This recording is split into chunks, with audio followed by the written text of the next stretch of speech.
India Pakistan మధ్య యుద్ధ మేఘాలు కమ్ముకొని భీకర యుద్ధానికి నాంది పలుకుతున్నటువంటి నేపథ్యంలో ఇండియా పాకిస్తాన్ యుద్ధం మీద ఇప్పుడు ప్రపంచ దేశాలు డేగ కన్నువేశాయా? ముఖ్యంగా China, Russia, France, America, Israel వంటి దేశాలు ఈ యుద్ధం మీద డేగ కన్ను వేశాయా అంటే అవుననే సమాధానం ఇస్తున్నారు కొంతమంది అంతర్జాతీయ నిపుణులు. అసలు భారత్కి పాకిస్తాన్కి మధ్య జరుగుతున్నటువంటి ఈ యుద్ధం మీద ప్రపంచ దేశాలు ఎందుకు కన్ను వేయాల్సి వచ్చింది? ఏ దేశాలు ఇప్పుడు ఈ యుద్ధం మీద కన్ను వేశాయి అనేది పూర్తి స్థాయిలో మనం విశ్లేషణ చేసుకునేటువంటి ప్రయత్నం అయితే చేద్దాం. భారత్ పాక్ యుద్ధం మీద ప్రపంచ దేశాలు డేగ కన్ను ఎందుకంటే భారత్ పాకిస్తాన్ మధ్య జరుగుతున్నటువంటి యుద్ధం మీద ప్రపంచ దేశాలు కన్నేశాయి. ముఖ్యంగా China, America, France, Russia, Israel ఈ యుద్ధం మీద డేగ కన్ను వేశాయి. దానికి కారణం ఏంటంటే ఇప్పటికే నిరూపితమైనటువంటి పాశ్చాత్య యుద్ధ సామాగ్రికి వ్యతిరేకంగా అధునాతన చైనా సైనిక సాంకేతికతకు ఎలా పనిచేస్తుందో తెలిసొచ్చేటువంటి సమయం కావడంతో దీని మీద అన్ని దేశాలు ప్రత్యేకమైనటువంటి దృష్టిని సారించాయి. బుధవారం జరిగినటువంటి భారత్ పాక్ వైమానిక యుద్ధంలో అధునాతన ఫ్రెంచ్ నిర్మిత రఫేల్తో సహా భారతీయ యుద్ధ విమానాలను కూల్చివేందుకు ఏవిఐసి ఉత్పత్తి చేసినటువంటి J-10C ఫైటర్ జెట్లను ఉపయోగించినట్లుగా పాకిస్తాన్ చెప్పుకొచ్చింది. బుధవారం భారత్ అలాగే పాక్ మధ్య వైమానిక యుద్ధం జరిగినట్లుగా ఆ యుద్ధంలో భారత్కి చెందిన అంటే ఫ్రెంచ్ నిర్మిత రఫేల్తో సహా భారతీయ యుద్ధ విమానాలను కూల్చివేందుకు ఏవిఐసి ఉత్పత్తి చేసినటువంటి J-10C అనేటువంటి ఫైటర్ జెట్లను పాకిస్తాన్ ఉపయోగించినట్లుగా పాకిస్తాన్ ప్రపంచ దేశాలకి చెప్పుకునేటువంటి ప్రయత్నం చేసింది. అయితే ఇందులో మాత్రం వాస్తవం లేదు.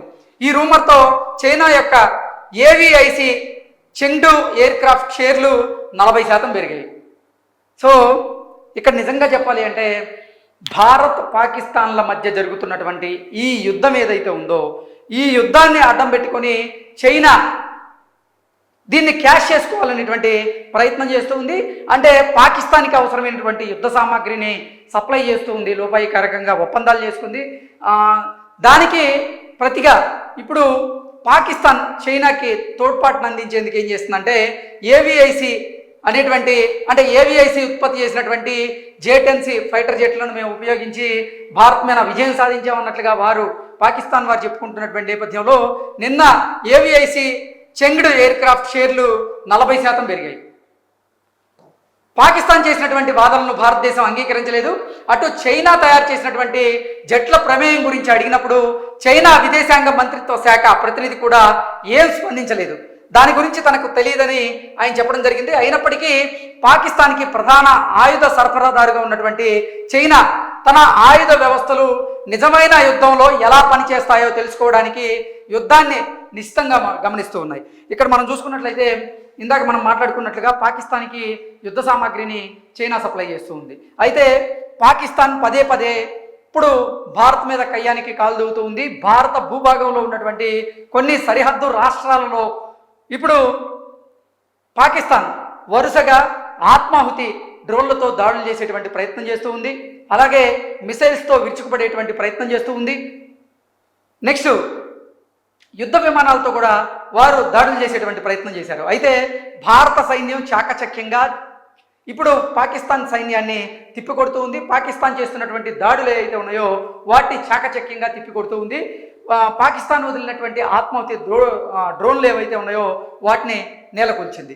ఇలా చేస్తున్నటువంటి నేపథ్యంలో అంటే అసలు పాకిస్తాన్కి చైనా అందించినటువంటి యుద్ధ సామాగ్రి పనితీరు ఎలా ఉంది అనేది ఇప్పుడు చైనాతో పాటుగా ప్రపంచ దేశాలన్నీ కూడా తెలుసుకునేటువంటి ప్రయత్నం చేస్తూ ఉన్నాయి. అందుకే మన యుద్ధం మీద అంటే ఇప్పుడు పాక్కి ఇటు భారత్కి జరుగుతున్నటువంటి యుద్ధం మీద ప్రపంచ దేశాలు ముఖ్యంగా ఇందాక మనం మాట్లాడుకున్నట్లుగా చైనా, రష్యా, ఫ్రాన్స్, ఇజ్రాయెల్ వాటితో పాటుగా అమెరికా ఇవి ఈ యుద్ధం మీద డేగ కన్ను వేశాయి. ఎందుకనేది ఇప్పటికే మనకు సగం అర్థమైంది.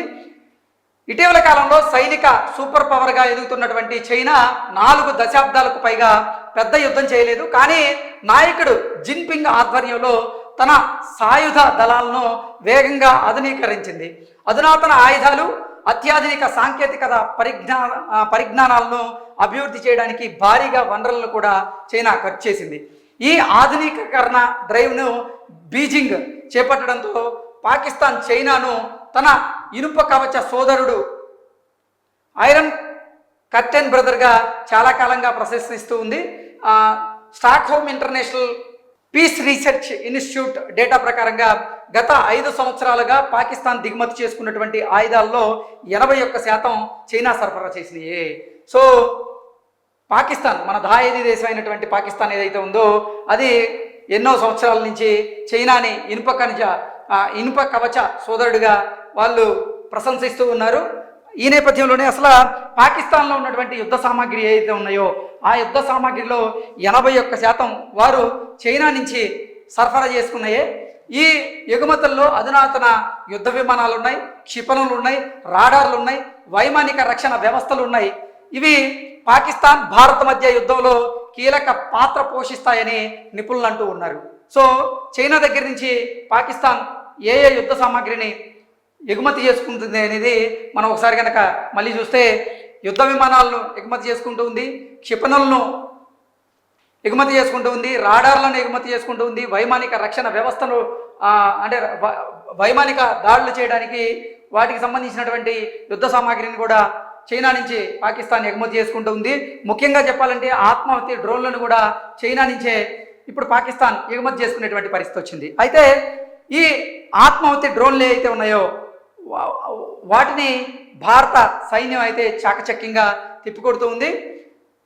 పాకిస్తాన్ తయారు చేసినటువంటి ఆయుధాలను కూడా చైనా సంస్థలతో కలిసి అభివృద్ధి చేశారు.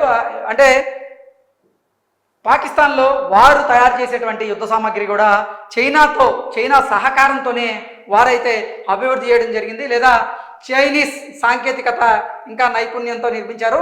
ఇండియా పాకిస్తాన్ మధ్య యుద్ధం చైనా ఎగుమతులకు వాస్తవ పరీక్షగా మారుతూ ఉంది. ఇది ద్వైపాక్షిక ఘర్షణ మాత్రమే కాదు, చైనా రక్షణ ఎగుమతుల ప్రాంతీయ నిరోధకతను కూడా పునర్నిర్మిస్తాయో లేదో మనకి తెలుసుకునేటువంటి ఒక పరిస్థితిగా దీన్ని చూస్తూ ఉన్నారు. 1947లో బ్రిటన్ నుండి స్వాతంత్రం పొందినప్పటి నుంచి భారత్ పాకిస్తాన్ 3 సార్లు కాశ్మీర్ కోసం యుద్ధానికి దిగాయి. ఇరు దేశాల మధ్య కోల్డ్ వార్ తీవ్ర స్థాయిలో ఉన్నప్పుడు సోవియట్ యూనియన్ భారతదేశానికి మద్దతు ఇవ్వగా యునైటెడ్ స్టేట్స్ అలాగే చైనా పాకిస్తాన్కి మద్దతు ఇచ్చాయి. సాంప్రదాయ అలీన విధానం ఉన్నప్పటికీ వరుసగా వచ్చినటువంటి అమెరికన్ ప్రభుత్వాలు భారత్ను మిత్రదేశంగా మార్చుకున్నాయి. దక్షిణాసియా దిగ్గజమైనటువంటి చైనాకు వ్యూహాత్మక ప్రతిఘటన ఇచ్చేందుకు ఈ మార్గాన్ని కూడా ఎంచుకున్నాయి. దీంతో భారత్ అమెరికాకి మరింత దగ్గరైంది. అంటే నిజంగా భారత్తో అమెరికాకు ద్వైపాక్షిక సంబంధాలు ఉన్నాయి. మంచి మిత్ర దేశంగా భారత్ అమెరికాను చూస్తుంది, అలాగే అమెరికా కూడా భారత్ని మంచి మిత్ర దేశంగా చూస్తుంది. అయితే చైనాని వాళ్ళు బలంగా ఢీకొట్టాలి అంటే మనలాంటి భారత్ సపోర్ట్ అయితే వారికి అవసరం, ఎవరు అమెరికాకి. కాబట్టే కొన్ని సందర్భాల్లో యుద్ధం అంటూ అనివార్యమైన సందర్భాల్లో మనకి ఖచ్చితంగా అమెరికా మద్దతు అయితే ఉంటుంది. ఈసారి కొంచెం వాళ్ళు తటస్థంగా ఉన్నప్పటికీ కూడా యుద్ధం, ఇప్పుడు జరుగుతున్నటువంటి యుద్ధం ఏదైతే ఉందో అది కొంచెం ముదిరితే మాత్రం పాకిస్తాన్కి మద్దతు ఇవ్వకుండా అమెరికా ఖచ్చితంగా భారత్కే మద్దతు ఇచ్చేటువంటి అవకాశం అయితే కనిపిస్తూ ఉంది. సో మనం చూసుకున్నట్లయితే ఫ్రాన్స్ దగ్గర నుంచి కొన్ని యుద్ధ సామాగ్రిని, రష్యా దగ్గర నుంచి కొన్ని యుద్ధ సామాగ్రిని మనం ఎగుమతి చేసుకుంటూ ఉన్నాం. సో అలాగే భారత సైన్యం డిఆర్డిఓ కూడా కొన్ని యుద్ధ సామాగ్రిని వాళ్ళు రూపొందించారు. ఆ యుద్ధ సామాగ్రి కూడా ఇప్పుడు భారత్కి పాకిస్తాన్కి మధ్య జరుగుతున్నటువంటి ఈ భీకర పోర్లో నిజంగా పాకిస్తాన్ యుద్ధ సామాగ్రిని మట్టి కనిపిస్తూ ఉన్నాయి. నిజంగా చెప్పాలి అంటే చైనాకి సంబంధించినటువంటి యుద్ధ సామాగ్రి, చైనా సహకారంతో పాకిస్తాన్ తయారు చేసుకున్నటువంటి యుద్ధ సామాగ్రి ఎలా పనిచేస్తున్నాయి అనేది ప్రపంచ దేశాలు తెలుసుకోవాలని ఈ యుద్ధం మీద డేక్కను వేశాయి. అలాగే మనకి ఫ్రాన్స్, ఇటు రష్యా ఇచ్చినటువంటి యుద్ధ సామాగ్రి కూడా ఎలా పనిచేస్తున్నాయి, భారత్ పాకిస్తాన్ చేస్తున్నటువంటి దాడులను ఎలా తిప్పికొట్టగలుగుతుంది, భారత యుద్ధ సామాగ్రి ఎంత నైపుణ్యంగా అంటే ఎంత ప్రభావవంతంగా పాకిస్తాన్కి చెందినటువంటి యుద్ధ సామాగ్రిని ఢీకొడుతున్నాయి అనేది కూడా తెలుసుకునేందుకు ఇప్పుడు ప్రపంచ దేశాలన్నీ కూడా భారత్ పాకిస్తాన్ యుద్ధం మీద అయితే డేక్కను వేశాయి. దీనికి కారణం మనం చెప్పినట్లుగా చైనాకు సంబంధించినటువంటి యుద్ధ సామాగ్రి అయితే ఉన్నాయో అవి పాకిస్తాన్ ఎగుమతి చేసుకొని ఇప్పుడు భారత్ మీద యుద్ధం చేస్తున్న నేపథ్యంలో అవి ఎలా ఉన్నాయి, వాటి పనితీరేంటి అనేది చూడడానికి ప్రపంచ దేశాలు అయితే డేక్కను వేస్తున్నాయి. అలాగే ఇటు రష్యా, ఇటు పోతే ఫ్రాన్స్, వాటి దగ్గర నుంచి భారత్ కూడా యుద్ధ సామాగ్రిని పెద్ద ఎత్తున ఎగుమతి చేసుకుంటున్నటువంటి నేపథ్యంలో అవి వాటి పనితీరు ఎలా ఉంది, రెండిట్లో ఏది బెటర్ అనేది కంపేర్ చేసుకోవడానికి కూడా ప్రపంచ దేశాలు అయితే భారత్ పాకిస్తాన్ మధ్య జరుగుతున్నటువంటి ఈ భీకర యుద్ధం మీద అయితే డేక్ కనిపిస్తాయి. Thank you so much.